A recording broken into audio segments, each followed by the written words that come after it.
I was sitting in that sterile, perpetually cold waiting room at Dr. Evans's office, the fluorescent lights humming above like some mechanical insect. My phone buzzed, startling me out of my quiet reverie. It was my only daughter, Serena. Her voice, usually warm and bright, sliced through the receiver, sharp as a winter wind. "Mom," she stated, not asked, "we're going on a trip to Europe tomorrow. I already sold your beach house and your car. We needed the money. Bye." And with that, she hung up. Just like that. No explanation, no discussion, no, "I love you." A cold, calculated severing. For 72 years, my name has been Evelyn Maxwell, and for 45 of those, I dedicated every fiber of my being to raising Serena. Every sacrifice, every late night, every dream deferred, all for her. And in 20 seconds, she discarded me, like a worn-out coat tossed into the trash heap. The betrayal was a physical blow, stealing the air from my lungs. But then, a strange calm settled over me. A tiny, defiant spark ignited in the cavern of my chest, because there was something my dearest daughter, in her haste and greed, didn't know. Not yet, anyway. 6 months had passed since my beloved Arthur, my rock, my soulmate, slipped away. He'd suffered a heart attack right there at our breakfast table, over his perfectly brewed coffee and my favorite sourdough toast, just as we had done every morning for 48 years. His last words, whispered with a gentle kiss to my forehead, "Good morning, my love." I can still hear them, a gentle echo in the silence he left behind. The world had shrunk after Arthur's passing.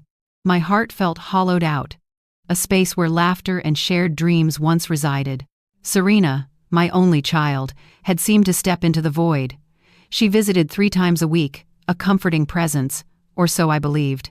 She handled the intricate funeral arrangements with a quiet efficiency that I, drowning in grief, couldn't muster. She accompanied me to the grocery store, her arm linked through mine, a familiar warmth that promised solace. She even suggested I see Dr. Evans for a general checkup. "Mom, you need to take better care of yourself now that you're alone," she'd say, her smile a balm to my aching heart. A smile I now understood was not born of love, but of chilling calculation and convenience. The beach house. Oh, that house. It wasn't just bricks and mortar. It was the physical embodiment of our family's dreams, a sanctuary forged from sweat and sacrifice. Arthur and I bought it when Serena was a bright-eyed 15-year-old, after years of scrimping and saving, of working extra shifts, of foregoing luxuries so that our daughter could have a better life. Every summer, it was our haven. We built memories there, celebrated countless birthdays and Christmases. Serena brought her childhood friends, then her first boyfriends, and later, her husband, Malcolm. I'd cook for everyone, clean up after the joyous chaos, and do mountains of laundry, never once complaining. It was our sacred family tradition, a testament to our bond. I never imagined she'd see it as mere currency. And the car, Arthur's old Ford pickup truck. He cherished that truck more than any possession, tending to it with the devotion one might give a beloved pet. Every Sunday, he'd wash it till it gleamed, religiously change the oil, and park it in the exact same spot, beneath the shade of the old oak tree. Serena knew what that truck meant to me. It was the last tangible piece of Arthur I had left. His familiar scent, a mix of Old Spice and engine oil, still lingered on its worn seats. It was a phantom embrace, a quiet comfort in my profound solitude. And she sold it. Without a second thought. As her words echoed in my mind, sitting there on that uncomfortable green plastic chair, surrounded by strangers nursing their own ailments, something shifted within me. For the first time in months, no tears came. Instead, a peculiar calm washed over me, a tranquility I hadn't felt since Arthur's last breath. A memory, long buried beneath layers of grief and shock, resurfaced with startling clarity. Just 3 days before he died, Arthur had pressed a manila envelope into my hands. "Evelyn," he'd said, his eyes twinkling with that familiar mischief, "put this in the drawer of your dresser. If something happens to me, open it after a while, but only when you feel ready." I had tucked it away without much thought, my mind preoccupied with the mundane rhythms of our life together. After the funeral, with so much sorrow and so many arrangements, it had simply vanished from my thoughts. But now, like a beacon in the gathering darkness, it was there, waiting for me at home. The nurse, a kind woman with tired eyes, called my name. Dr. Evans, after his examination, declared me to be in remarkably good health for my age. "Just need a bit more rest and a balanced diet, Mrs. Maxwell," he advised with a warm smile. I nodded, offered a small, polite smile in return, but my mind was miles away, already racing towards that envelope. I thought about Serena's voice, the chilling absence of emotion, and how Malcolm, her husband, was almost certainly the architect behind this betrayal. He had never liked me, had always viewed me as an inconvenient relic from Serena's past, a burden. As I left the office and walked slowly towards the bus stop, my car, according to Serena, no longer mine, I couldn't help but smile. There was a strange, almost poetic irony to it all. My daughter believed she had stripped me bare, left me with nothing. But what she didn't know was that Arthur, my brilliant planning Arthur, had always been several steps ahead. The bus arrived, and I found a window seat. I watched the city blur by, houses, stores, people rushing, each with their own quiet tragedies, their own guarded secrets. I had mine too, and I was about to unravel them. When I finally reached our modest home, a haven for so many years, I walked straight to our bedroom.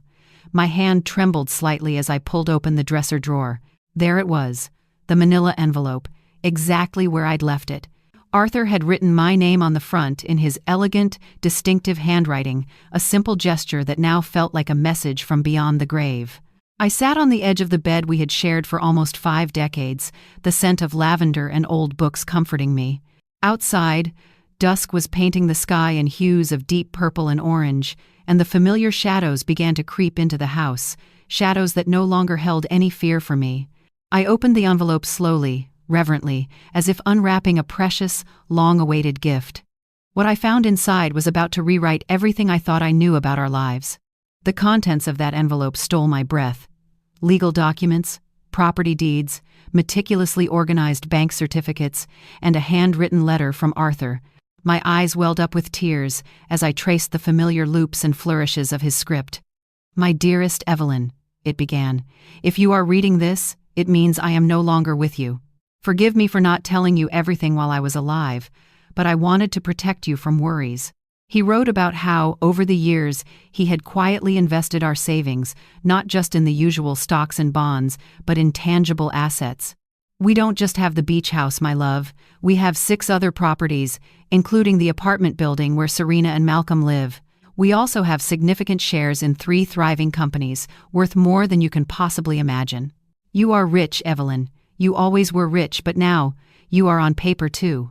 My hands trembled, not with fear, but with a profound sense of awe and a dawning realization of Arthur's genius.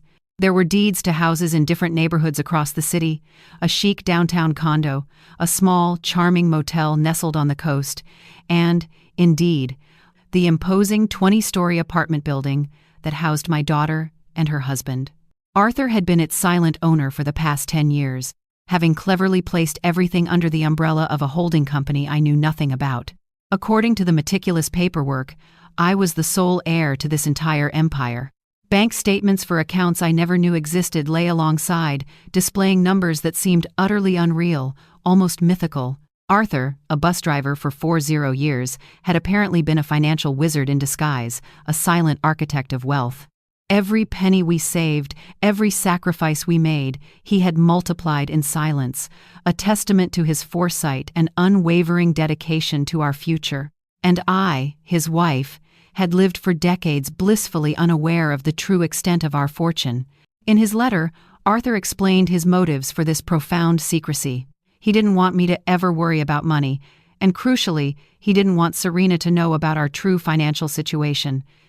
"You know our daughter, Evelyn," he had written. "If she knew we had so much money, her attitude would undoubtedly change. I wanted her to love us for who we are, not for what we possess." The irony was a bitter taste in my mouth. My daughter had abandoned me, believing I had nothing, when in reality, Arthur had left us everything. That night, sleep was an impossible luxury. I paced the quiet house, my fingers trailing over the familiar furniture, the little trinkets Serena had always deemed outdated. My gaze lingered on the family photos adorning the walls, especially one of Serena at 5, a cherubic child laughing in Arthur's lap. Where had that sweet girl gone? When had she transformed into someone so cold, so calculating? The next morning the phone rang, shattering the fragile dawn. It was Serena again. Her voice, this time, was softer, almost saccharine, but I had learned to be wary of her sudden shifts in tone. "Mom, how are you? I wanted to tell you we already transferred the money from the house and the car. We deposited your share into your account. It's not much, but it'll help you live for a few months while you look for something smaller." My share? The audacity was breathtaking. My share? I asked, my voice remarkably steady, betraying none of the fire raging within me. "Yes, Mom. We obviously weren't going to leave you with nothing. We gave you 30%. That's fair, right? We need the money for our investment in Europe. Malcolm has an incredible business opportunity over there. 30% of my own assets. Sold illegally. Without my consent. How truly, profoundly generous." "I see, honey. And when do you leave?" I inquired, the theatrical performance already in full swing. "This afternoon. Our bags are already packed. We'll be gone for at least 6 months, maybe more if the business goes well. But don't worry, Mom. When we get back, we'll help you find a small apartment. Something that fits your needs." Fits my needs? As if she had any remote understanding of what my needs truly were. "Okay, Serena, have a safe trip." "Oh, Mom, I knew you'd understand. You've always been so compassionate. We love you so much." And with another click, she was gone. I stood there, the phone still warm in my hand. Then, for the first time in what felt like an eternity, I laughed. A deep, resonant laugh, free of the grief that had clung to me since Arthur's death. The situation was so absurd, so tragically comical. My daughter had, in her mind, robbed me, effectively kicked me out of my own home, and spoken to me with an unbearable condescension, all to fund a fantastical European adventure that I knew, with a certainty in my gut, would unravel into a spectacular disaster. But it wasn't the money that truly wounded me. It was the terrifying ease with which she had erased me. 45 years of my life, devoted to her, filled with sacrifice and unconditional love, and she had wiped me from her existence with a 2-minute phone call. That, above all else, was the true heartbreak. I checked my bank account online. Sure enough, a sum had been deposited, an amount that, to them, likely seemed generous, but to me, was a cruel mockery. They had sold the beach house for far less than its market value, undoubtedly needing a quick cash injection for Malcolm's supposed venture. And Arthur's beloved truck? A pittance. That afternoon, from my living room window, I watched Serena and Malcolm load their designer luggage into a waiting taxi. Malcolm, ever the showman, struggled with 2 enormous suitcases. Serena, with her sleek, expensive carry-on, giggled and kissed him, their faces alight with the excitement of their grand plans. They never once glanced towards my window, never offered a wave, a final goodbye. As the taxi vanished down the street, I sat in the quiet kitchen, a cup of tea growing cold beside Arthur's documents, now spread out across the table. Decisions had to be made. I could, of course, call a lawyer, reclaim my properties, and retrieve everything they had so brazenly taken. But something deeper, a quiet voice within me, whispered that there was a far better way, a more educational way. I picked up the phone and dialed Mr. Albright, the lawyer who had skillfully handled Arthur's affairs for years. He had been at the funeral, offered his sincere condolences, and told me to call if I ever needed anything. Well, now I needed him. "Mrs. Maxwell." His voice was warm, professional. "It's good to hear from you. How are you?" "I'm doing well, Mr. Albright, but I need to see you urgently. I've found some documents from Arthur that I don't quite understand." "Of course, Evelyn. My office. Tomorrow morning. I'll clear my schedule." That night, for the first time in months, I slept soundly, a sense of profound purpose settling over me. I dreamt of Arthur. He was sitting in his favorite armchair, reading the morning paper, just as he had done every day. When he saw me, he smiled, a knowing, gentle smile, and said, "It's about time, my love. It's about time you stood up for yourself. I woke with a strange new feeling. It wasn't the boundless joy I once knew, nor the crushing sadness that had defined my recent existence. It was something akin to resolute determination. For the first time since Arthur's death, I had a clear, unwavering purpose. I was going to reclaim what was mine, but not in the way Serena, or anyone else, expected. The next morning, I dressed with a care I hadn't afforded myself in ages. I chose my wine-colored dress, the one Arthur always said made me look elegant, and styled my silver hair in a neat, simple bun, a touch of lipstick, a hint of blush. When I looked in the mirror, I saw a woman I hadn't recognized in a long, long time. A strong woman. Mr. Albright's office was located in a grand, old downtown building with cool marble floors and tall, arched windows that overlooked the bustling city.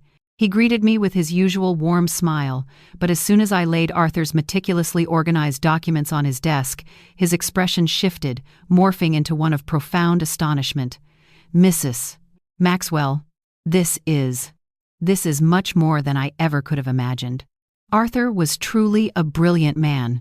"Look, according to these papers, you are the owner of—" "I know, Mr. Albright," I interjected gently. "I've reviewed them thoroughly. What I need to know is what I can do, legally." Mr. Albright, a man known for his meticulous adherence to the law, explained that everything was in perfect order. The documents were legitimate, undeniable. I was, beyond any shadow of a doubt, the rightful owner of all those properties, of all those assets. He also confirmed a suspicion that had been gnawing at me. The sale of the beach house was entirely illegal. Serena had absolutely no legal right to sell it. "We can reclaim the house immediately, Mrs. Maxwell," he stated, his voice firm. "And we can also initiate legal proceedings against your daughter for fraud if you wish." "No, Mr. Albright," I said, meeting his gaze directly. "I don't want to pursue legal action against Serena. Not yet, anyway. I want to handle this another way. I need everything to remain a secret for now. Can you help me with that?" He looked at me with a blend of curiosity and professional respect, then nodded. "Of course, Evelyn. You are my client. What do you need?" "I need you to discreetly retrieve the beach house.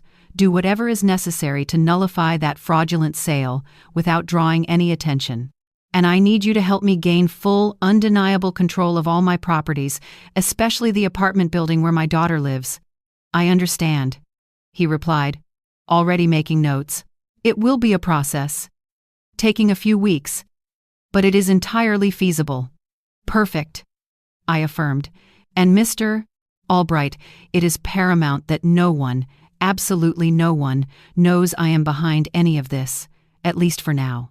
When I left his elegant office, I felt as if I had awoken from a very long, suffocating dream.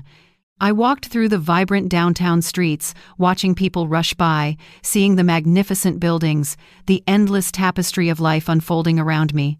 But for me, everything had changed. I had a plan, a strategy, a quiet revolution simmering beneath my calm exterior. The weeks that followed were the strangest of my life.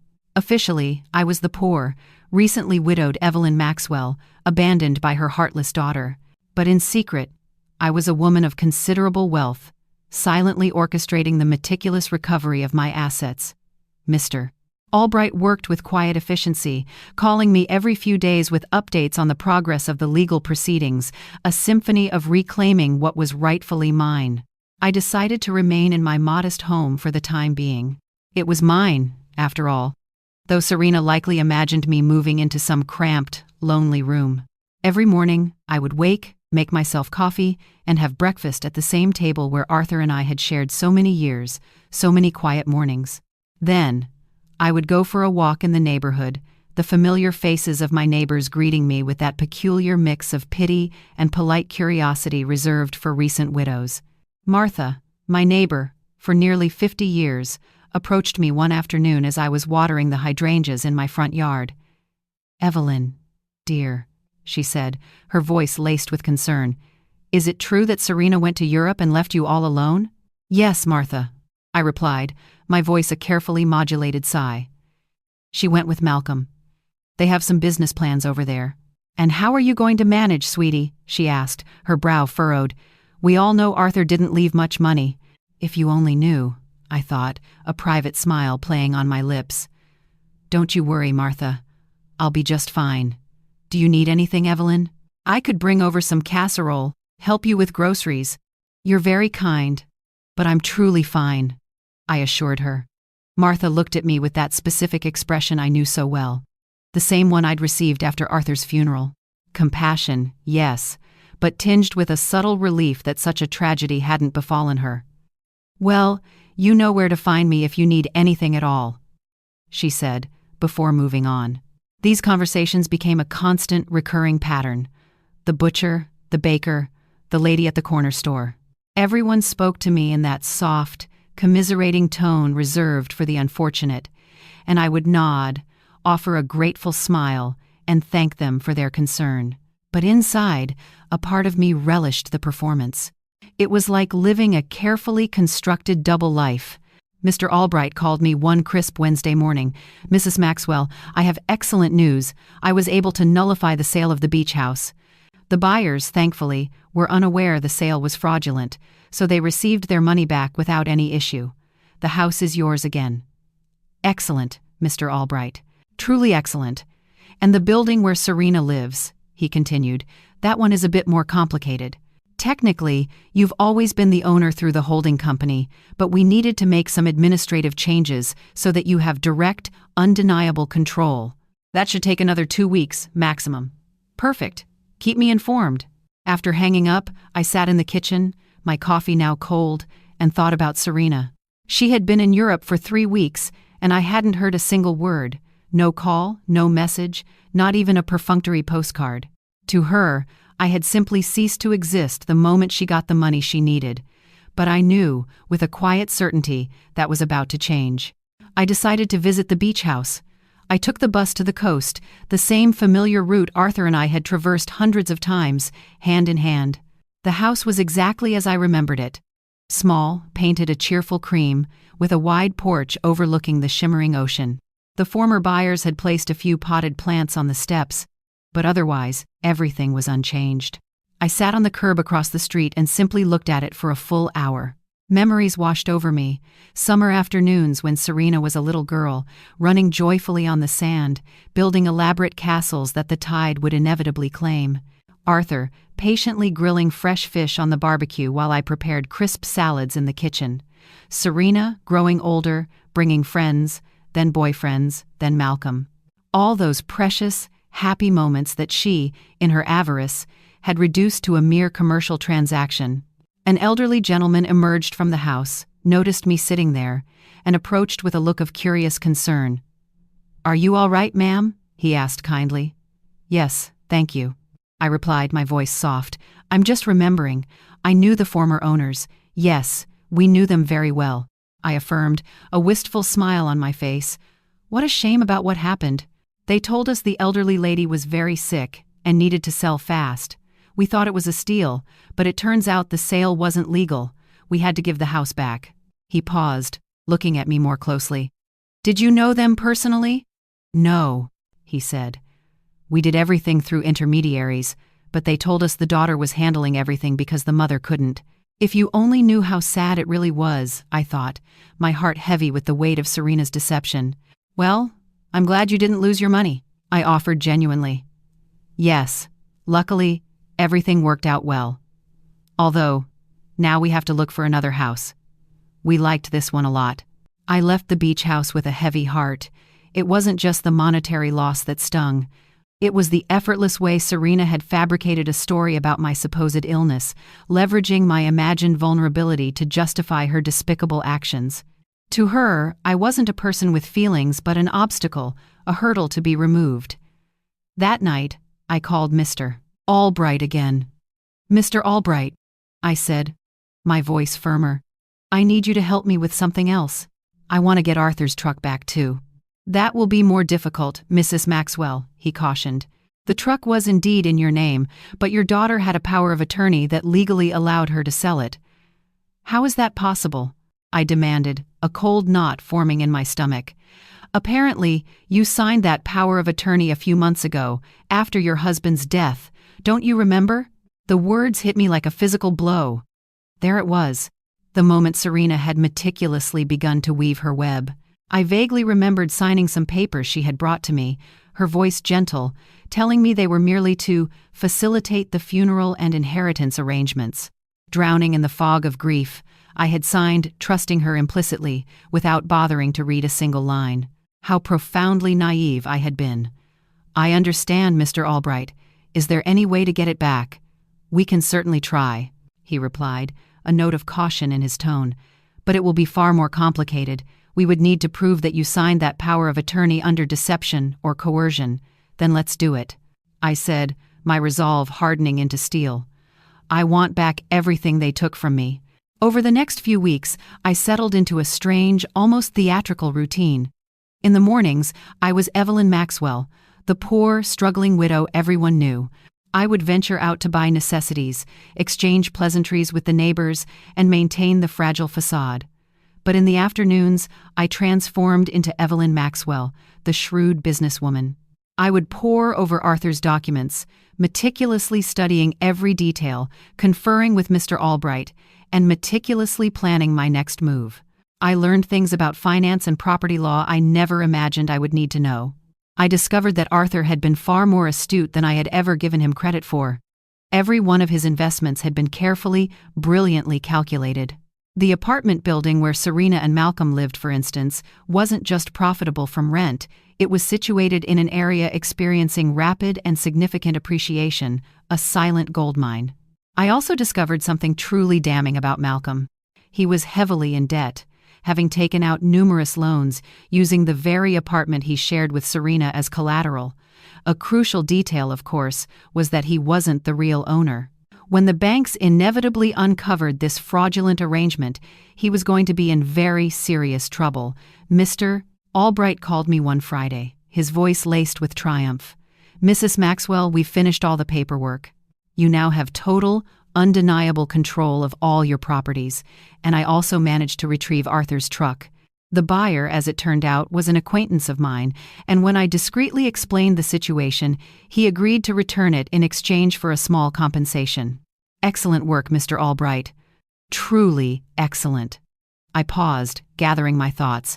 "Now, I need you to help me with one more thing. I want you to send a letter to my daughter."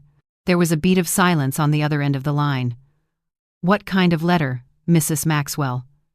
"An eviction notice," I stated, my voice devoid of emotion. Another, longer silence. "Mrs. Maxwell, are you entirely sure you want to do this?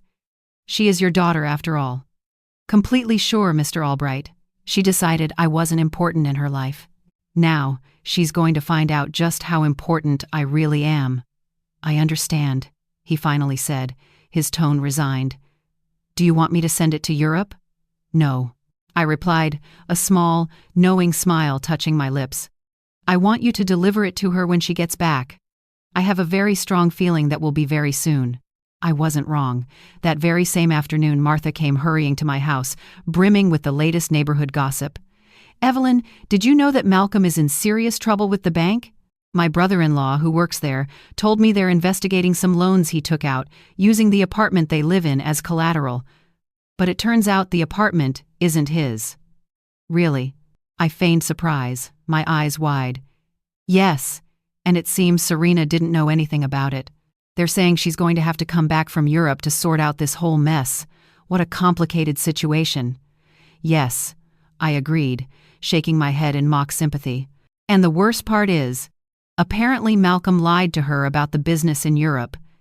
There was no business. He just wanted to escape the mountain of debts he had here." Perfect. Everything was falling into place exactly as I had anticipated. Serena had placed her trust, and her loyalty, in Malcolm, sacrificing her relationship with me for him. And now, she was about to discover the devastating truth. He wasn't the man she thought he was. That night, I sat on my porch, a cup of herbal tea warming my hands, and gazed at the countless stars scattered across the vast canvas of the night sky.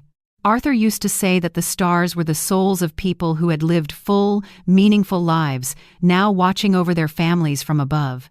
If that was true, then he was up there, observing his meticulous plan unfold perfectly. "Thank you, my love," I whispered to the cosmos. Thank you for taking care of me, even after your death. The next day, Mr. Albright called me early. Mrs. Maxwell, I have some news. Your daughter just arrived back in the country. She's at the airport, alone. Alone, I repeated, a thrill of anticipation running through me. Yes. Apparently Malcolm stayed in Europe.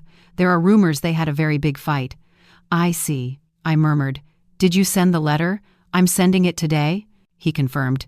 She should receive it tomorrow. I hung up the phone and stood there in the kitchen, feeling a potent mix of nervousness and exhilaration. After so many weeks of silent planning, the moment for the first real, undeniable move had finally arrived. Serena was about to discover that her mother was not the defenseless, naive victim she so wrongly believed. Serena arrived at her apartment building on Tuesday night. I knew this because Martha, who seemed to have an intricate network of informants throughout the neighborhood, came to tell me the very next day. Evelyn, your daughter came back last night. I saw her go in with just one suitcase, but she looked terrible, so pale, with dark circles under her eyes, as if she'd been crying the entire flight. Alone, completely alone.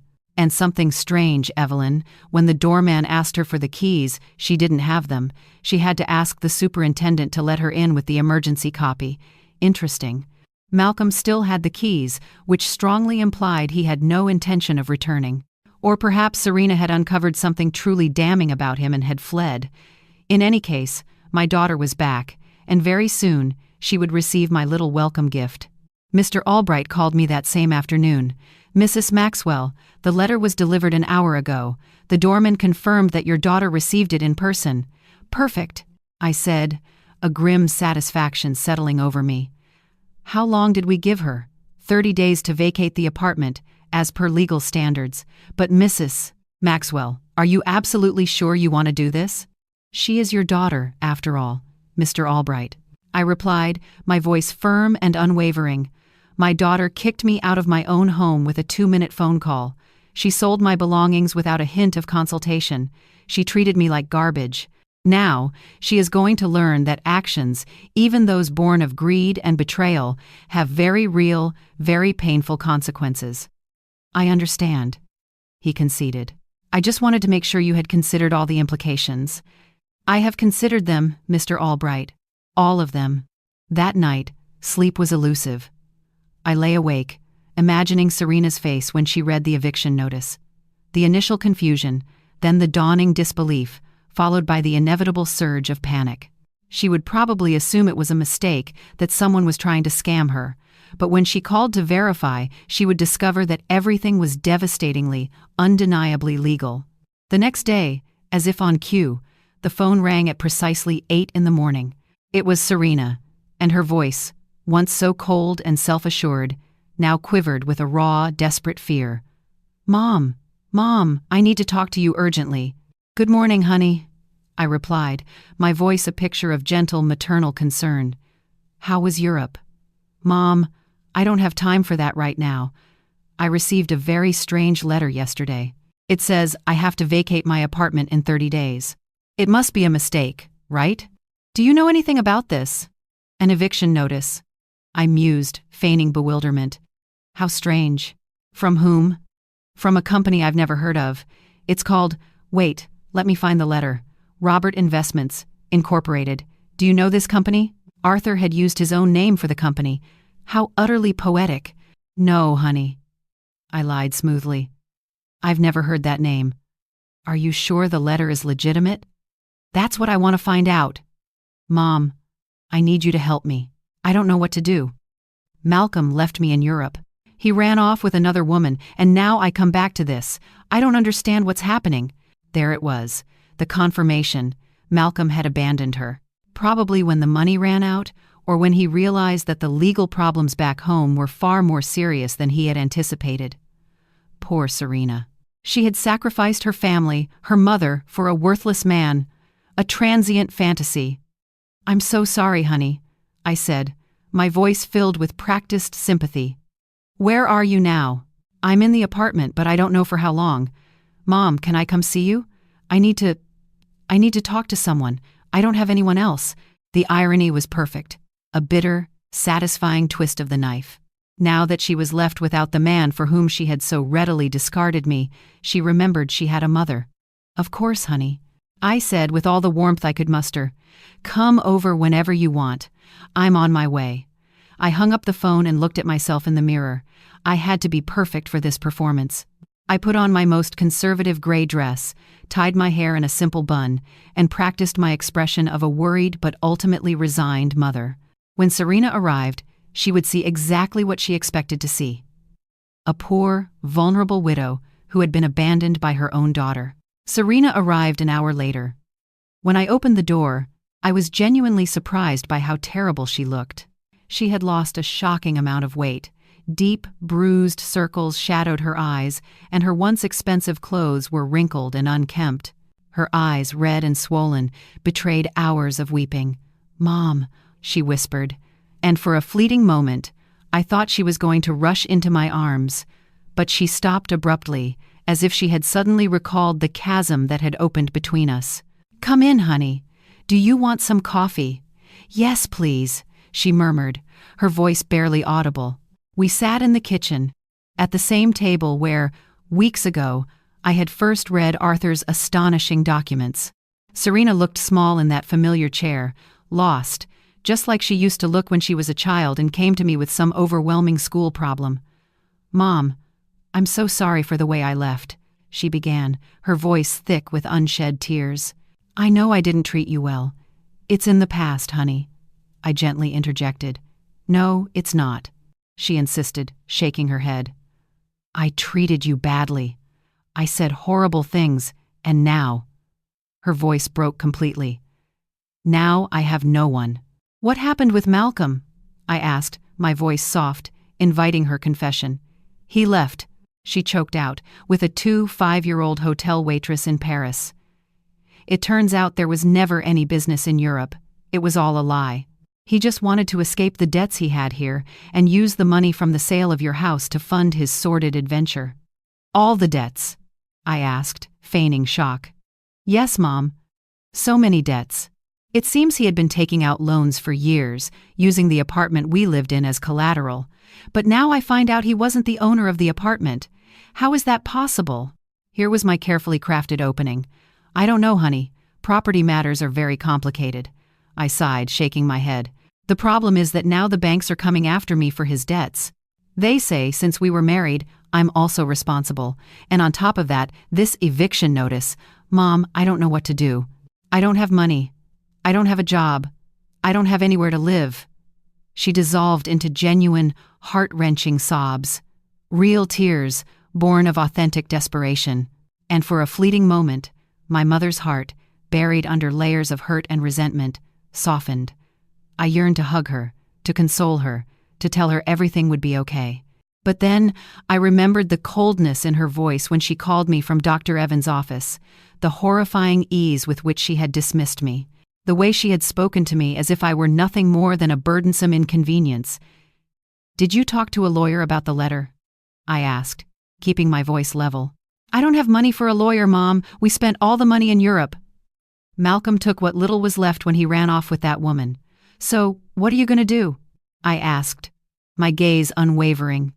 "I don't know," she whispered, looking up at me with pleading eyes. "I thought maybe I could stay with you for a while, just until I find a job and can get a small place to live." There it was, the question I had been patiently waiting for. After kicking me out of my own home, after selling my precious belongings, after treating me like refuse, she now expected me to rescue her. She wanted the poor, abandoned widow she had so cruelly created to save her from the bitter consequences of her own actions. "Of course, honey," I said, a gentle smile on my face. "This will always be your home." Serena looked at me with open surprise, as if she hadn't expected such an easy capitulation. "Really, Mom? After everything that happened?" "You are my daughter, Serena," I replied, letting a carefully calibrated warmth seep into my voice. "That will never change." She got up, and this time she finally hugged me. It was a desperate embrace, the cling of someone drowning, clutching at the only thing they could find. I hugged her back, yes, but not with the unconditional, all-forgiving love of before. Now, there was a quiet calculation in my embrace. A strategy. "Thank you, Mom." She sobbed into my shoulder. "I promise I'll find a job soon. I won't be a burden. Don't worry about that now, sweetie. Rest, recover, and then we'll see what your options are." Serena left that afternoon to retrieve a few belongings from her apartment. I stayed in the kitchen, a quiet satisfaction blossoming within me. It had been so easy. She had come to me, broken and desperate, with no other options, exactly as I had planned. And best of all, she suspected nothing. To her, I was still the poor, abandoned mother who needed her compassion, not the architect of her downfall and, ultimately, her salvation. But this, I knew, was only the first part of my elaborate plan.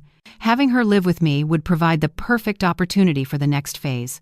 I was going to let her settle in, to feel safe, to believe she had found an unassailable refuge in my home. And then, when she least expected it, I was going to teach her the profound difference between being poor by choice and being poor by bitter consequence. That night, I called Mr. Albright again. "Mr. Albright, I need you to do something else for me." "Tell me, Mrs. Maxwell," he replied, his voice already accustomed to my unconventional requests. "I want you to investigate Malcolm's debts. I want to know exactly how much he owes, to whom, and what legal options I have to separate them from my daughter. That will take time, but it's certainly feasible." "Perfect. And Mr. Albright, I want you to keep this an absolute secret. No one can know I am behind this investigation." "Of course, Mrs. Maxwell. May I ask what your final plan is?" "My plan, Mr. Albright, is very simple. I'm going to save my daughter. But first, she has to understand what it truly means to hit rock bottom." When I hung up, I found Serena in the living room, staring at the remaining jewels with a profoundly sad expression. She looked utterly lost, like a child who had inadvertently broken her favorite toy and didn't know how to mend it. "What are you thinking about, honey?" I asked softly, sitting beside her. "About Dad," she whispered, her voice barely audible. "About how disappointed he would be in me if he could see what I did with my life. Your father loved you very much, Serena. He would understand." "No, Mom. He taught me to be responsible, to value family, not to be selfish. And I did the exact opposite. I abandoned my mother for a man who turned out to be a liar. I sold my family's memories for money. I ruined everything he built." For the first time since she had returned, I heard a genuine, heartfelt regret in her voice. It wasn't just lamenting the painful consequences of her actions. It was a true acknowledgement that she had done something morally wrong, something that went against the very core values Arthur had instilled in her. "People make mistakes, honey," I said, my voice gentle. "The important thing is to learn from them." "But how do I learn from this, Mom? How do I fix the damage I've done?" There it was, the profound question I had been patiently waiting for. Serena was finally ready to confront the unvarnished truth about her actions and their devastating ripple effects. But it wasn't yet time to reveal my final, decisive card. First, I had to allow her to hit rock bottom completely. The next few days were crucial for my meticulously crafted plan. Serena, with a heavy heart, decided to sell most of the remaining jewels, keeping only the delicate engagement ring Arthur had given me and a small, understated necklace that had belonged to her grandmother. I watched her meticulously prepare for her trips to various jewelry stores, researching prices with an almost obsessive focus and negotiating with buyers, her face etched with a newfound seriousness. It was agonizing to witness her reduce decades of cherished family history, of priceless sentiment, to cold, commercial transactions. But I knew, with a steel certainty, that this agonizing process was absolutely necessary for her to fully comprehend the real weight, the true cost, of her selfish decisions. "Mom, I got $180,000 for the jewels," she told me one afternoon, her voice weary, as she carefully counted imaginary bills on the kitchen table. "It's less than I expected, but it's enough to pay off the most urgent debts. Are you sure you want to do this?" I asked, my voice a soft murmur. "I have no choice," she replied, her voice filled with a weary resignation. "If I don't pay something soon, they'll foreclose on everything. Even this house could be at risk if they prove I have some kind of legal connection to the properties." The irony, yet again, was almost comical in its bitter perfection. Serena was worried about losing a house that I, her mother, demonstrably owned, and was preparing to pay the debts of a man who had so readily abandoned her, using money from jewels that had belonged to the very man who had painstakingly created the immense fortune that could, in an instant, save her from all her woes. "And how are you going to decide which debts to pay first?" I inquired, maintaining my facade of maternal concern. "I talked to a free financial advisor at the bank," she explained, displaying a nascent glimmer of responsibility. "She told me to prioritize the debts that have real collateral, because those are the ones that can affect property or lead to immediate foreclosure." Serena had, indeed, matured so profoundly in these few harrowing weeks.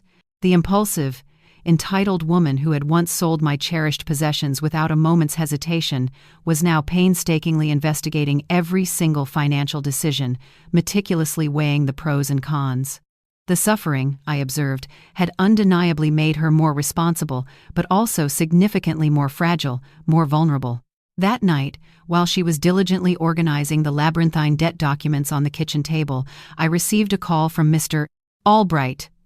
"Mrs. Maxwell, I have important news. We managed to locate Malcolm. Where is he?" I asked, my voice tight with anticipation. "In Paris, just as your daughter suspected. But here's the interesting part. He's attempting to obtain French residency through a fraudulent marriage with that young woman your daughter mentioned." "A fake marriage," I mused, a grim smile touching my lips. "Yes. Apparently the girl needs papers, and he, the scoundrel, needs a way to remain in Europe without being deported. But the most important thing, Mrs. Maxwell, is that we found irrefutable evidence that he deliberately falsified your daughter's documents with the explicit intention of fleeing the country. That means Serena can get out of the debts." I pressed, my heart pounding with a quiet triumph. "With this evidence, yes, we can absolutely prove fraud and coercion. Your daughter won't have to pay a single penny for what Malcolm did behind her back. It was perfect. Absolutely, undeniably perfect. I now had a way to save Serena from all her crushing debts, legally and completely, without her ever suspecting that I possessed the vast resources to do so.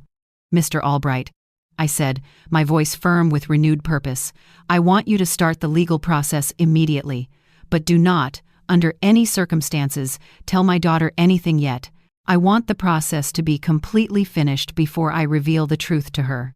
I don't want to give her false hope." "Understood," he affirmed. "This will take about 3 weeks, maybe a month." "Perfect." When I hung up, Serena looked at me with a questioning curiosity. "Who was that, Mom?" "Just a lady," I replied smoothly, effortlessly weaving another thread into my tapestry of lies. "Who was asking about Mrs. Davies, our neighbor on the corner. She had the wrong number. Lying had, astonishingly, become easy. Every day that passed, I felt more comfortable, more adept at navigating this intricate double life I was leading. On one hand, I was the poor, abandoned mother Serena believed me to be, a figure of pity and quiet suffering. On the other, I was a wealthy, powerful woman, silently orchestrating my daughter's complex salvation and, more importantly, her profound education. Over the next 2 weeks, I watched Serena struggle with decisions she had never, in her entire privileged life, had to confront. How to stretch meager money for groceries, how to painstakingly negotiate with relentless creditors, how to desperately look for a job when your entire credit history is in ruins. It was a cruel education, yes, but an absolutely necessary one. "Mom, I went to 3 job interviews today," she told me one evening, dragging herself home, her feet swollen, her face a mask of exhaustion. 2 of them told me they can't hire me because of the pending legal problems. The third one offered me a part-time job cleaning offices at night. "Are you going to take it?" I asked, feigning apprehension. "I have no choice," she sighed, her voice weary but resolute. "It pays very little, but it's better than nothing, and I can work at night so I can keep looking for something better during the day." Seeing my daughter, who had lived a life of unquestioned comfort and privilege for over 40 years, now preparing herself to clean offices at night, broke my heart. But paradoxically, it also filled me with a quiet, profound pride. She was finally confronting reality, head-on, without expecting someone else to magically solve her myriad problems. Are you sure you can handle so much physical work, honey? I'll have to learn, she replied, her chin lifting slightly. I can't keep being a burden to you, Mom. It's bad enough that you're letting me live here for free. This is your home, Serena. No, Mom, she insisted, her gaze firm. This is your home, and I'm here because of your incredible generosity, but I'm not going to take advantage of it forever. One night, while Serena was on her very first cleaning shift, Martha came to visit. She sat in the kitchen with me, sipping tea and looking thoughtfully at the family photos adorning our walls. Evelyn, I have to ask you something. What is it? I asked, my heart thumping a quiet rhythm. Did you know Serena was going to come back in these conditions? What do you mean? I probed gently. Well, when she left, she seemed so sure of herself, so arrogant. She talked about the great life she was going to have in Europe, about how successful Malcolm was. And now she's back, completely broken, working a cleaning job, living with you again. Life takes many turns, Martha. Yes, but there's something else. Martha continued, her perceptive eyes fixed on mine. I've been watching Serena these past few days, and she looks different. Not just sad, but humble, as if she learned something truly important. Martha had always been remarkably perceptive. What do you think she learned? I asked, truly curious about her insight. I think she learned the value of the things she had taken for granted, like having a mother who loves her unconditionally. Maybe. Evelyn, can I tell you something? Of course. When Serena left and treated you so badly, many of us thought you would never forgive her. But here you are, taking care of her again, giving her a home when she has nowhere else to go. She's my daughter, Martha.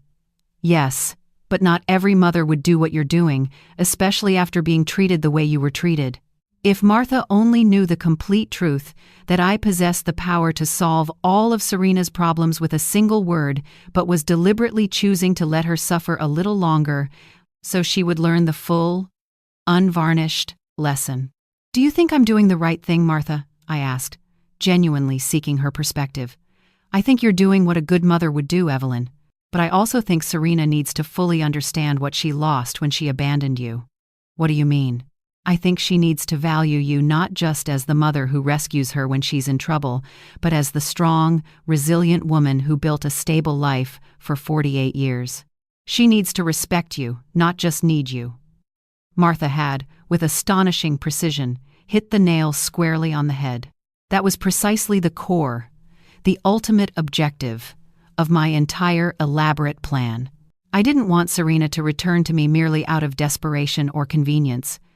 I wanted her to return out of genuine respect and a profound, mature love.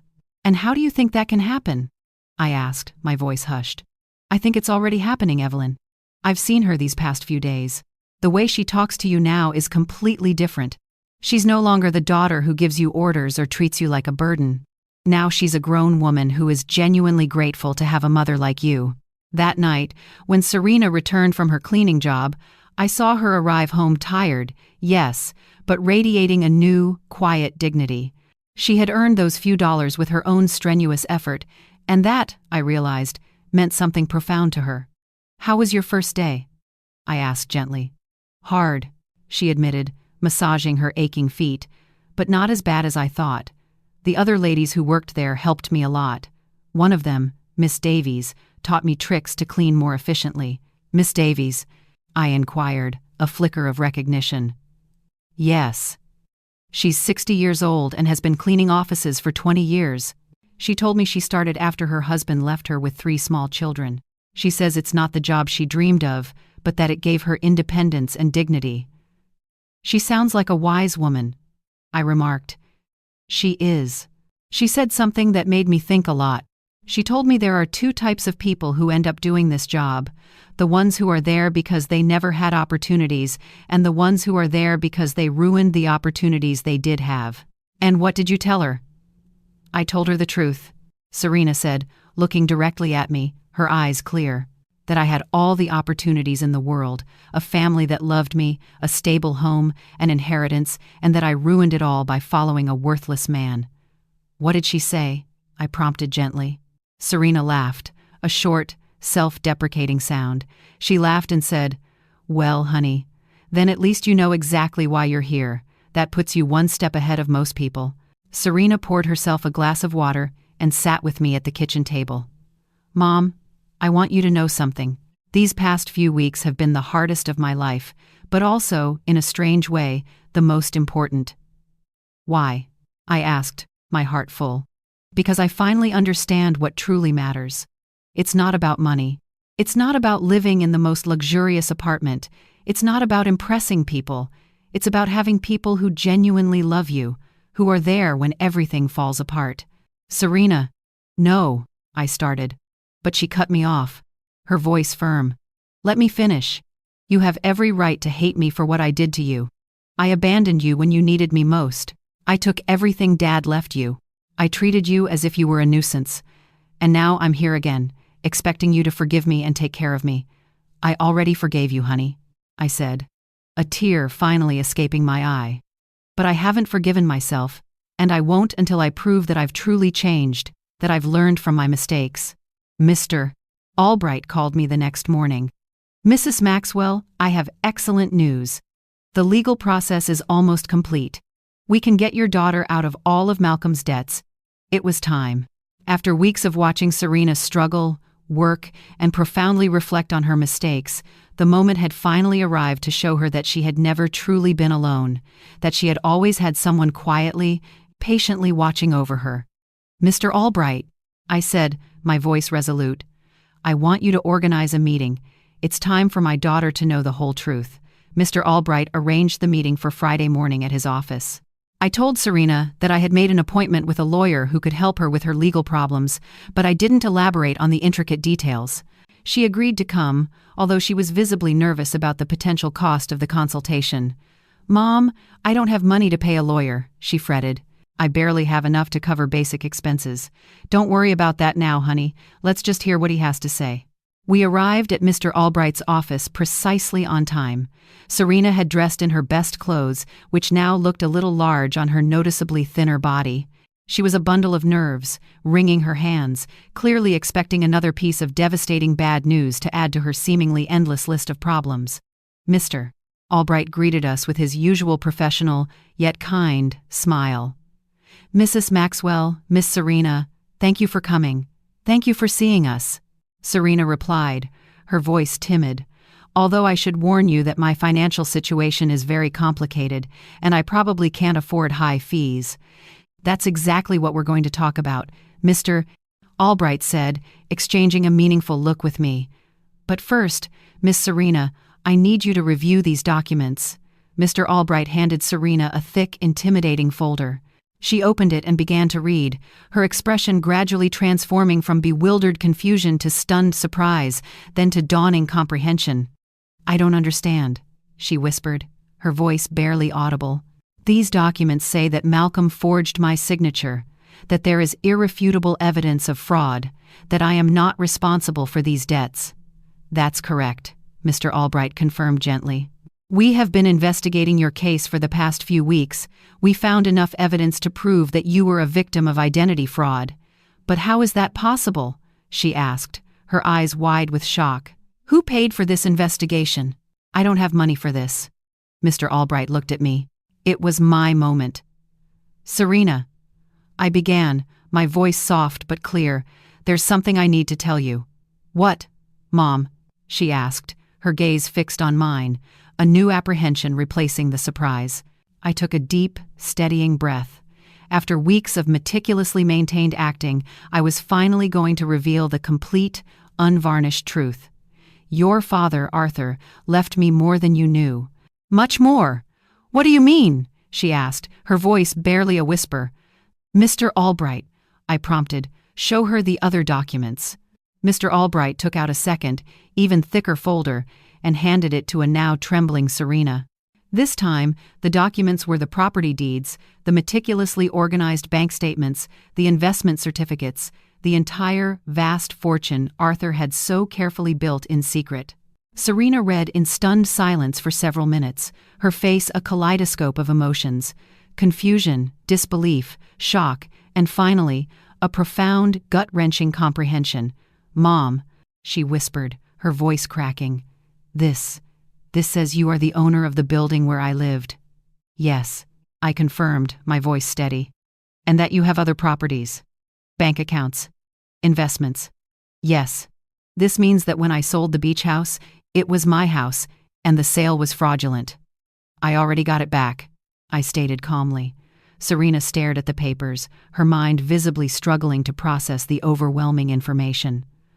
How long have you known this? She finally asked, her voice barely a breath. Since the day you called me from Dr. Evans' office, I replied, meeting her gaze directly. You knew all this when I came back from Europe, crying and asking for help. Yes. You knew you could have solved all my problems when you saw me crying every night. Yes. There was a long, tense silence in the elegant office. Serena slowly closed the folders, her hands trembling, and looked directly into my eyes, her own brimming with a mixture of pain and anger. Why, Mom? Why did you let me suffer when you could have helped me? This was it, the question I had been patiently waiting for, preparing for weeks. Because you needed to learn something, Serena. I replied, my voice gentle but firm, something you couldn't learn any other way. What? She demanded, her voice rising slightly. You needed to learn the true value of the things you had lost. The value of family, of respect, of responsibility. When you abandoned me, it wasn't just money you took from me, it was my dignity, it was my love, it was my trust. Serena started to cry again, but these were not the self-pitying tears she had shed during these past difficult weeks. These were tears of deep, profound understanding, of raw, unvarnished remorse. I abandoned you when you needed me most, she choked out. Yes. I treated you like garbage, she continued, her voice breaking. Yes. And you saved me anyway. Yes, I affirmed, but not in the way you expected. I didn't save you by simply giving you money so you could continue making the same mistakes. I saved you by letting you hit rock bottom so you could finally learn to save yourself. Mr. Albright, a discreet and seasoned observer, gently intervened. Miss Serena, your mother has paid all the legal expenses to free you from Malcolm's debts. She has also recovered all the properties that were sold fraudulently. You are completely free of all legal problems. And the cleaning job I got? She asked, her voice still thick with tears, but a faint light of hope in her eyes. You can quit if you want, I said, a soft smile touching my lips. But I hope you don't. Why? She asked, truly bewildered. Because that job is teaching you something you never learned when everything was easy. It's teaching you the value of your own effort, the dignity of honest work, the profound importance of valuing every single dollar you earn. Serena wiped her tears away with the back of her hand and looked at me with an expression I hadn't seen in years. It wasn't the look of a dependent daughter who needs her mother. It was the look of a grown woman who respects another woman. Do you forgive me, Mom? She asked, her voice trembling. I forgave you a long time ago, honey. I replied, my own voice thick with emotion. The real question is, can you forgive yourself? I don't know if I can, she whispered. I did unforgivable things. People make mistakes, Serena, I countered gently. The important thing is what we do after we recognize those mistakes. Mr. Albright, understanding the profound intimacy of the moment, discreetly left us alone in his elegant office for a few minutes.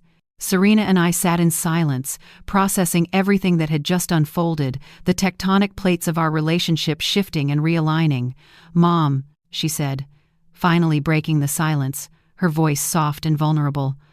I want you to know something. Even if you didn't have all this money, even if you were really the poor widow I thought you were, I would have learned the same lesson. What lesson? I asked, my heart aching with a bittersweet triumph. That there is nothing, absolutely nothing, more valuable than having someone who loves you unconditionally. During these past few weeks, the only thing that kept me sane was knowing I had a home with you. That no matter how much I had ruined my life, you were still my mother. That will never change, Serena. I know, she replied, a faint, genuine smile gracing her lips. But I also know that I can never take that love for granted again. I have to earn it every day, with respect, with gratitude, with actions, not just empty words. We left Mr. Albright's office that day with a completely new relationship. We were no longer simply mother and daughter united by blood and habit. We were two grown women who had consciously chosen each other after navigating the most difficult, most painful test imaginable. The weeks that followed were about rebuilding, but not the kind Serena, or anyone else, might have expected. Even though she now knew beyond any doubt that I possessed more than enough resources to solve all her problems, she made a conscious, resolute decision to keep her night-cleaning job. "Mom, I need to finish what I started," she told me one afternoon as she was preparing for work, her face still tired but filled with a new resolve. "I can't just go back to a comfortable life as if nothing happened." "Are you sure, honey? You don't have to punish yourself forever." "It's not a punishment," she replied, her eyes bright with understanding. "It's a way of remembering who I was and who I want to be now." I watched her put on her humble work uniform, something utterly unthinkable just a few short months ago when she lived in that luxurious condo with Malcolm. But there was something profoundly different in her posture, in the way she carried herself, in the quiet determination in her eyes. She was no longer the broken, defeated woman who had arrived, crying, at my door. She was someone who had discovered and embraced the inherent dignity of honest work. Martha came to visit me that afternoon, as she had faithfully done every few days since Serena's return. "Evelyn," she said, her voice hushed with curiosity, "there are some very strange rumors going around the neighborhood." "What kind of rumors, Martha?" I asked, a tiny smile playing on my lips. "People are saying that you're not as poor as we all thought. Someone saw Serena leaving a very elegant lawyer's office downtown, and then they saw her paying off all her debts at the bank. People talk a lot, Evelyn." "Yes," I conceded, "but they're also saying you got your beach house back, and that somehow you managed to solve all of Serena's legal problems. That costs a lot of money, Evelyn. A lot." Martha knew me far too well to be fooled for long. "What do you want to know exactly, Martha?" I asked, meeting her gaze. "I want to know if my friend of 50 years has been lying to me about her situation." I poured myself a second cup of tea and sat across from her at the kitchen table. It was time to be honest with someone else, to share the burden and the triumph. "Arthur left me more than anyone knew, Martha. Much, much more." "How much more?" she asked, her eyes wide. "Enough so that Serena and I never, ever have to worry about money again." Martha was silent for a moment, processing the astonishing information. "And why did you pretend to be poor all these months, Evelyn?" "Because I needed Serena to learn something she couldn't learn any other way," I explained, and then I told her the entire intricate story. Serena's cruel, callous phone call, my meticulously crafted plan of silent, educational revenge, the weeks of watching her hit rock bottom, and finally, the profound revelation in Mr. Albright's office. Martha listened intently, her expression shifting between shock and admiration. "Evelyn, that is brilliant, and terrible at the same time." "Terrible," I echoed, a slight frown on my brow. "Yes," she affirmed. "Terrible, because you let your own daughter suffer when you could have helped her immediately. But also brilliant, Evelyn, because I understand why you did it." "You do?" "Yes. Serena needed to learn the true value of the things she had lost. If you had simply given her money to solve her problems, she would have learned that there's always someone who will rescue her from the consequences of her bad decisions." "Exactly," I affirmed, a quiet satisfaction in my voice. "But Evelyn, didn't it hurt you to see her suffer?" she asked, her voice soft with genuine concern. "Every day, Martha. Every single day. Every night, I saw her crying. Every morning, I saw her get up to go to work, tired and defeated. But I knew that if I rescued her too soon, she wouldn't have learned the full, complete lesson. And do you think she learned it?" I smiled, a genuine, heartfelt smile. "Look for yourself, Martha. Serena knows that she now has access to enough money to live comfortably, to never work again if she chose. But she chose to keep her job. She knows she can move to a better place, a luxurious apartment, but she decided to stay here with me. She knows she doesn't have to worry about the debts, but she's using her own hard-earned savings to help other women in similar situations." "She's helping other women?" Martha asked, her eyes widening with surprise. "Yes," I confirmed, my heart swelling with pride. "She became friends with the ladies she works with, and she's using some of the money she earned cleaning offices to help a coworker who is having trouble paying for her son's daycare." Martha smiled, a warm, genuine smile. "That's not the Serena who went to Europe, Evelyn." "No," I agreed, a tear of joy escaping my eye. "She's not. This Serena understands that money is a tool, not a goal. She understands that dignity comes from work and respect, not from material possessions." That night, when Serena returned from work, she found me reading in the living room, just as Miss Davies had suggested. "Mom, I have to tell you something. Today Miss Davies asked me if I was the daughter of the rich lady from the north side of town." "What did you tell her?" I asked, a gentle smile on my face.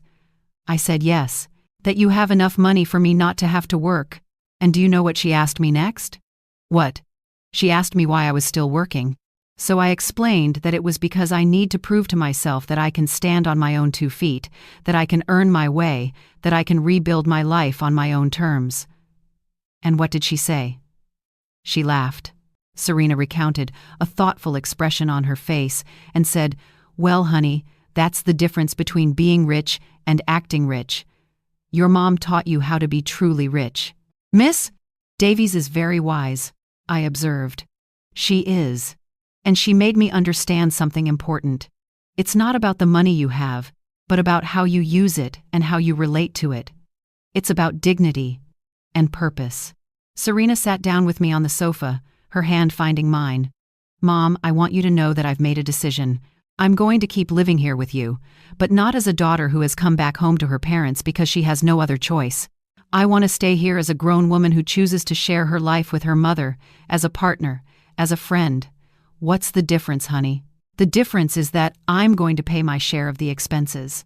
I'm going to contribute to the upkeep of the house, and I'm going to treat this relationship as a true partnership between 2 independent women who love and respect each other." "Serena, you don't need to." "Yes, I do, Mom," she interrupted gently, her gaze firm. "I need our relationship to be different from what it was before. Before, I was a daughter who took her mother's love and care for granted, a selfish child. Now, I want to be a grown woman who values and takes care of the most important relationship in her life." "And your job?" I asked, my heart swelling with pride. "I'm going to keep working, but not necessarily cleaning offices forever. I want to go back to school. I want to prepare myself to do something more meaningful with my life, but I want to do it step by step, earning every opportunity, appreciating every gain. Do you have any idea what you want to study?" "Yes," she replied, her eyes shining with a new purpose. "I want to study social work. These past few weeks have taught me how many people are going through difficult situations without having anyone to support them. I want to use the resources we have, the resources Arthur left, to help other women who are going through what I went through." It was perfect, beyond anything I could have ever orchestrated. Serena had not only learned to value what she had, but she had found a profound, altruistic way to use her painful experience for something genuinely constructive, something that would honor Arthur's legacy. "And what about Malcolm?" I asked, a faint shadow of the past. "Mr. Albright told me he was arrested in France for the fraudulent marriage. He's going to be deported soon. But honestly, Mom, I don't care anymore. That part of my life is over. It's truly behind me." "You don't feel any resentment?" "No," she said, shaking her head. "Malcolm did me a favor, without even knowing it. If he hadn't abandoned and betrayed me, I never would have hit rock bottom. And if I had never hit rock bottom, I never would have learned to truly value what I have, to understand myself." That night, for the first time in months, I went to bed completely, utterly at peace. My plan had worked perfectly, beyond my wildest expectations. Serena had not only learned the harsh, necessary lessons she needed to learn, but she had emerged from the crucible of her experience as a stronger, wiser, and infinitely more compassionate person. Arthur, my brilliant Arthur, would have been so profoundly proud. 6 months later, our life had found a new, harmonious balance, a rhythm neither of us could have ever imagined before. Serena finished her social work studies with excellent grades, a testament to her renewed dedication. And I, Evelyn Maxwell, decided to channel some of Arthur's vast resources to establish a foundation dedicated to helping women in situations of domestic violence and financial abandonment. "Mom!" The letter from the university arrived. Serena exclaimed one morning, bursting into the kitchen with an envelope clutched in her hands. "I was accepted into the master's program. I start next semester." Her face glowed with unadulterated joy. "But Mom," she added, her voice firm, "I want you to know I'm going to pay for it with my own savings. I've been saving money from my job at the city. The salary isn't high, but I've learned to live with the essentials and to value every dollar I earn." "Are you sure, honey? We can easily afford the master's program." "I know," she replied, a serene smile on her face, "but I need to do it on my own. It's part of who I am now. It's my journey." Martha came to visit that afternoon, as she had faithfully done every Friday for the past few months. She had, in her own quiet way, become a cherished confidant to both of us, observing our profound transformation with a blend of fascination and deep affection. "Evelyn, I have to confess something," she said, pouring herself a second cup of tea. "At first I honestly thought you were very cruel to Serena." "And what do you think now, Martha?" I asked, a gentle smile on my lips. "Now," she mused, her eyes twinkling, "now I think you were the wisest mother I've ever known. Look at your daughter, Evelyn. Really, look at her. It was true." The Serena, who was now diligently studying in the living room for her upcoming exams, was a completely different woman from the one who had so blithely departed for Europe months ago. This Serena possessed a quiet serenity that radiated from deep within, a self-assured confidence that was based on her own hard-won achievements, not on fleeting material possessions or the approval of others. "Did you know?" Martha continued. "I saw Serena at the grocery store yesterday, buying vegetables for a family she's helping through her job. She hadn't told me." I shook my head, a warmth spreading through my chest. And when I asked her why she was using her own money instead of the government budget, Martha chuckled softly. "She told me that some things just can't be measured in official budgets, that some help requires a personal touch, a connection." That night, Serena and I had dinner on the porch, something that had become a cherished tradition. It was our time to talk about the day, to plan for the future, and simply to revel in each other's quiet company. "Mom, I received a very strange letter today," she said, cutting her salad, a faint tremor in her voice. "From whom?" I asked, my muscles tensing involuntarily. "From Malcolm. He wrote to you." "From where?" I pressed, a cold dread creeping in. "From prison in France. Apparently, he was sentenced to 2 years for marriage fraud. In the letter, he says he regrets everything he did and wants to ask for my forgiveness." "And how do you feel about it?" I asked, watching her closely. "Honestly, Mom, I don't feel anything. No anger, no sadness, no lingering desire for revenge. It's as if that part of my life happened decades ago, not just months ago.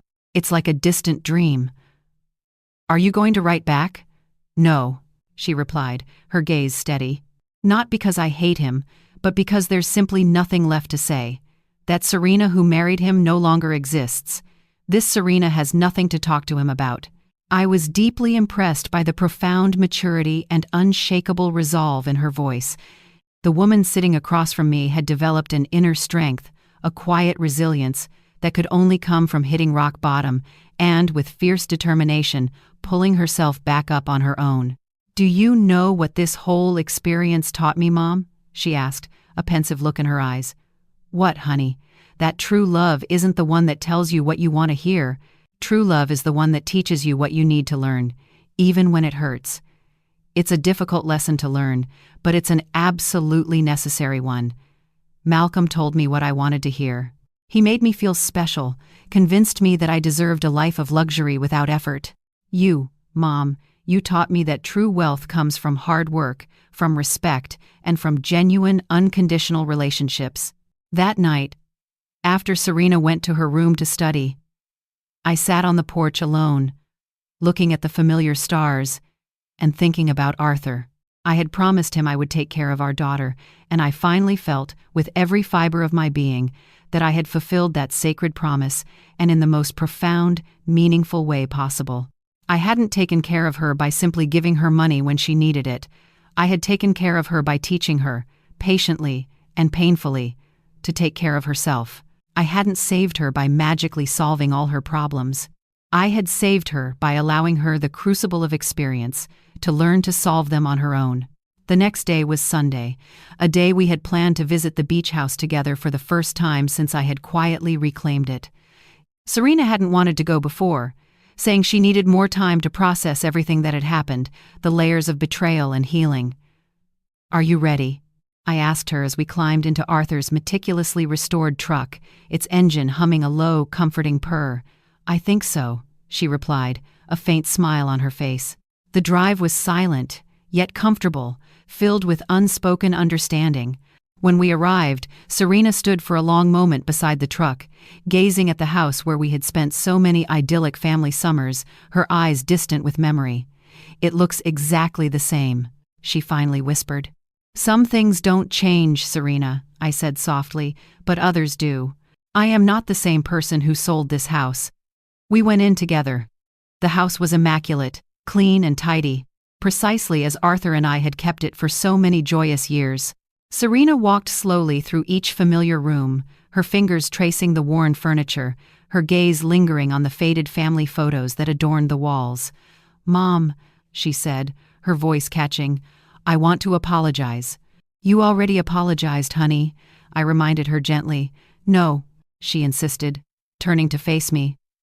Her eyes filled with a raw, new vulnerability. "I want to apologize specifically for this house.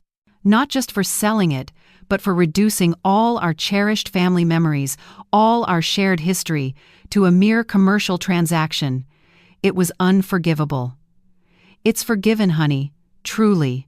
This house represents 40 years of family summers," she continued, her voice filled with a reverence I had never heard before. "Of birthdays, of Christmases. Dad built that porch with his own hands, Mom. You planted that vibrant garden. I learned to swim right there at that very beach, and I turned it all into quick cash to fund the fleeting adventure of a worthless man." She sat on the worn, familiar sofa where Arthur used to read his newspaper on Sunday mornings. "Do you know what hurts me the most?" she asked, her voice a fragile whisper. "What, honey?" "That when I sold it, I didn't feel anything. It was just another property, a number on a spreadsheet. Now, being here again, I can feel Dad in every corner. I can hear his gentle laughter, smell his morning coffee brewing, see his reading glasses still perched on the table. He is here, Serena," I said, a profound certainty in my voice. "He has always been here." "I know," she replied, a single tear tracing a path down her cheek. "And I also know that he is proud of how you handled all of this, Mom.